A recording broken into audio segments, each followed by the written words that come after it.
Lord, tanggalin mo sa akin ang pag-aalala.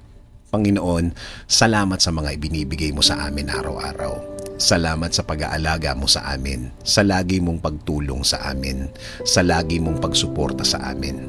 Lord, inaamin po namin sa inyo na madalas po sa panahon ngayon ang aming pag-aalala sa mga problemadong sitwasyon namin, Panginoon. Inaamin po namin, Panginoon, na may mga pagkakataon na nalilimutan po namin ang inyong presensya sa aming mga buhay, na nagpapatalo kami sa aming problema ngayon. Dahil na rin, Panginoon, na nadadaya kami ng aming kalagayan ngayon, na kung titingnan ng kahit na sino ay parang walang katiting na pag-asa ang makikita, Lord. Ang pag-aalalang ito ay dahilan din ng pag-aalala ng aming mga mahal sa buhay. The more na nag-aalala kami, mas doble ang sa kanila, Panginoon. Panginoon, alisin niyo po ang nararamdaman po naming ito. Alisin niyo po ang aming pag-aalala sa aming mga puso, ang takot sa mga darating na araw. Panginoon, turuan niyo kaming bumalik sa pagtitiwala sa inyo, dahil alam namin na ang sino mang magtitiwala sa inyo ay hinding-hindi mabibigo.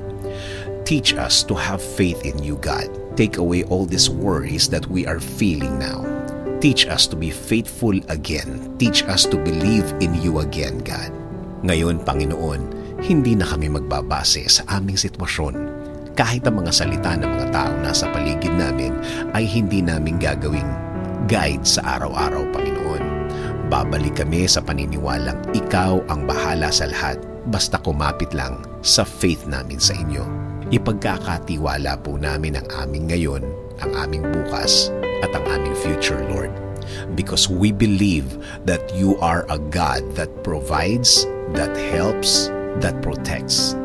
And Lord, provide blessings also to our country, Lord.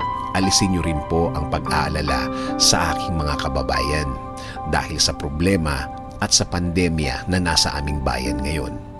Ilagay niyo kami palagi, Panginoon, sa inyong pagmamahal at proteksyon. Alisin niyo ang aming kaba sa problemadong panahon, Panginoon, at patuloy niyo pong ibigay ang mga pagkakataon na makakatulong sa amin. Salamat, salamat, Panginoon, dahil alam namin na ang lahat ng aming dasal ay pinakikinggan niyo po. This is our prayer. In Jesus' name, Amen. Sabi nga sa Proverbs 18:10, the name of the Lord is a strong tower. The righteous run into it and are safe.